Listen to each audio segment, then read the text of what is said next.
Bueno, estamos con Raúl Rodríguez da Silva, actor primero, ahora más director y pedagogo teatral de Uruguay.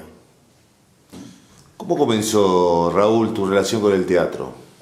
Bueno, comenzó muy prematuramente, digamos, muy niño prácticamente, porque tuve la suerte de que mi mamá, a pesar de que hace muchos años de eso, y en medio del campo, era una persona con una beta artística, digamos, no desarrollada. Entonces, de alguna manera me transmitió eso muy fuertemente, y de hecho la tuve como una aliada en toda mi trayectoria, o sea, desde que empecé a estudiar, empecé a hacer mis primeros pasos, siempre mientras ella pudo, estuvo al lado mío y me acompañó en cada presentación. ¿Cuál fue, te acordás, cuál fue la primera presentación que tuviste? Así ya que pudiéramos decir subir a escena, fue en Montevideo, en una sala que es bastante importante. Ahora me doy cuenta que tuve la suerte de debutar, se puede decir, en una sala que es una sala oficial, se llama Sala Verde de Montevideo, con una obra destinada a los niños, El Príncipe Feliz, y bueno, con un elenco obviamente de aprendices, se puede decir, de teatro, ¿no? Pero estábamos, digamos, teníamos una buena directora, una actriz, Mabel Rondán, que formaba parte del elenco de la Comedia Nacional de Montevideo, de Uruguay. ¿Qué edad tenías aproximadamente? Y ahí seguramente que tenía más o menos unos 16 años, tal vez, 17. ¿Y estabas instalado en Montevideo? Sí, sí. Obviamente decir que yo nací en el campo, ahí falleció mi padre y bueno, tuvimos que ir porque nos dieron un plazo para irnos del establecimiento. Nos vinimos a una ciudad del interior más pequeña, San José, y bueno, yo como quería seguir estudiando y desarrollándome como tantos jóvenes en tantas partes del mundo, tenía que ir a la capital. No había ninguna opción en mi ciudad, en mi pueblo, para desarrollarme como artista ni como nada, en realidad. ¿Y empezaste a estudiar dónde? Bueno, primero cursos así como con esta profesora, en realidad yo era un alumno de ella tenía un taller, ¿verdad?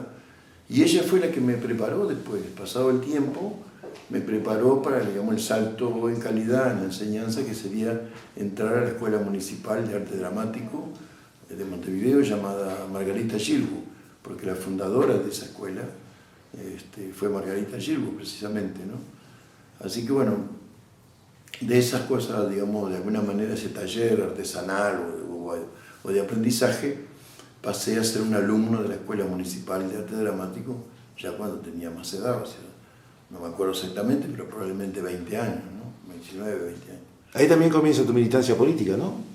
Sí, yo, digamos, muy joven, como mucha gente de mi generación, ya, digamos, fuimos convocados por esa ola creciente, ¿no? Que seguramente que ha influido muchísimo por la Revolución Cubana. Empezamos a pensar que era posible una revolución de esas características en otros países de América Latina y obviamente en Uruguay.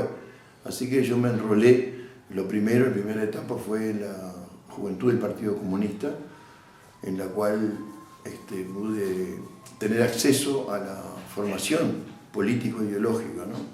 Cosa que me parece muy importante porque lamentablemente ahora eso no se da. Si alguien se integra a la juventud de los partidos comunistas, por lo menos en Uruguay lo puedo testimoniar, no va a recibir la formación que nosotros recibimos. ¿Había otros compañeros también dedicados al hecho artístico, ya sea al teatro, la pintura, la música, militando contigo? Sí, había, sí. Había, en realidad, Uruguay tenía una particularidad que todavía conservaba en aquella época un nivel cultural bastante alto para el nivel medio de América Latina. O sea, mucha gente iba a estudiar a Uruguay y bueno, las manifestaciones artísticas, cualquiera fuera, el teatro en particular, pero también la literatura, e incluso la crítica, que fue muy importante y que es una ausencia que hoy uno percibe, la buena crítica en el sentido cinematográfico, literario, teatral, era de muy alto nivel en Uruguay en aquella época. Así que bueno, yo me formé en una etapa que agradezco haber formado parte de ese momento histórico, la famosa década del 60-70, ¿no? En América Latina. Si bien estaba relacionada la política con el arte, ¿seguías haciendo teatro en tu militancia? Sí. En mi vida se combinan enormemente esas dos cosas, porque mi vocación, obviamente, siempre fue el arte teatral, y lo sentí, ya digo, de pequeño, y también sentí por otra parte, porque también mi casa, sobre todo mi abuelo, era un hombre de política, no de la izquierda, pero era un hombre apasionado por la política, y de alguna manera también yo creo que por ese lado me transmitió esa inquietud, y yo la fui llevando para el lado de los cambios. Mi abuelo era no conservador, pero estaba dentro de un partido de los tradicionales, aunque estaba dentro de la corriente más progresista de esos partidos, ¿no? Así que yo leía muchísimo, o sea, leía no solamente lo que me correspondía con respecto al arte teatral o a la cultura en general, sino también ya leía muy joven, ahora me asombra lo que leía mucho material político, ideológico, ¿no? Incluso leía cosas que nadie me obligaba a leer, como de repente leía a un jurista, leía sobre temas constitucionales, a una edad que no es normal, ¿no?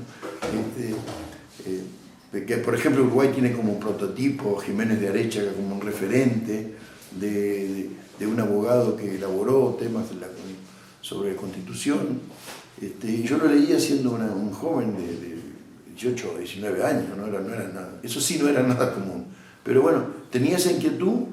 Entonces esas dos cosas se fueron combinando, por momentos pasó a primer plano, como es lógico, lo político, ¿no? La militancia activa en pro de los cambios, y bueno, y la labor artística, obviamente que pasó a un segundo plano. ¿Integrabas a un grupo no político, sino de teatro en ese momento? Bueno, también fui afortunado en ese aspecto, porque siendo estudiante, siendo un alumno de teatro, pude participar en muchas cosas importantes para aquel momento, ¿no? Porque bueno, a veces se tomaban alumnos que los grupos de teatro, o la propia Comedia Nacional, que era el elenco madre, digamos, de la Escuela de Arte Dramático, llevaban adelante. Así que pude, por ejemplo, tener la suerte de trabajar con Margarita Xirgu. Cuando Margarita Xirgu ya se había retirado, y para nosotros era como estudiante una leyenda, de la cual hablaban nuestros profesores, en un momento determinado, en un homenaje a Cervantes, aniversario de Cervantes, el Teatro de Montevideo, la comisión que dirigía, digamos, el Teatro Municipal, la invitó a dirigir una obra de Cervantes. Felizmente aceptó, y fue la última obra que hizo en Uruguay, Pedro de Urdemalas, de Cervantes. Y bueno, me eligieron obviamente para un pequeño papel, pero tuve la suerte de ser dirigido por ella, dirigido en el verdadero sentido, o sea, no solamente en lo general, sino que vino a darme conducción personal en algún momento, cuando ella vio que lo que yo estaba haciendo no encuadraba dentro de lo que ella aspiraba de ese pequeño papel, ¿no? O sea, le interesaban todos los personajes, en este caso el mío también, ¿no? Tenías un super objetivo dentro de la política, ¿no? Sí, claramente que, digamos, yo me definí muy rápidamente, tuve un pasaje muy ahí con el tema de mi abuelo y todo eso, pero ya digo, la ola iba hacia adelante. Era que el proceso en general en América Latina y particularmente lo que ocurría con Cuba nos llegaba muy fuertemente. Entonces yo, además con el conocimiento que lamento que ahora muchos jóvenes no tienen, porque yo estudié mucho, estudié el marxismo-leninismo y llegué a ser incluso a dar, después en el futuro, siendo más grande, a dar clases, o sea, a dar talleres sobre el materialismo dialéctico, materialismo histórico, a mis compañeros, en fin, las escuelas de cuadro que le llamamos. Así que me definí muy claro, mi superobjetivo era el cambio radical de la sociedad, ¿no? ¿Y el superobjetivo era el teatro? El superobjetivo del teatro, digamos, fue creciendo con la medida que me fui conectando con los grandes maestros. Por ejemplo, mi aspiración cuando yo era estudiante de la Escuela Municipal de Arte Dramático era llegar a Buenos Aires. O sea, Buenos Aires era para nosotros la meca del teatro y del cine, ¿no? Y bueno, tuve la suerte también, yo he sido afortunado, porque esas cosas a veces no son más que golpes de suerte. de ir a trabajar a Buenos Aires y entrar a trabajar muy rápidamente, 3 meses estaría en Buenos Aires, e integrar el elenco de Lautaro Murúa y Duilio Marcio. Y para mí fue un cambio extraordinario, también en mi visión del teatro, porque Lautaro era una persona con una gran honestidad en la profesión, y fue las enseñanzas más grandes, no solamente artísticas, sino desde el punto de vista humano, me las dio Lautaro, ¿no? Raúl, paramos un segundito y después continuamos. Bueno, sí.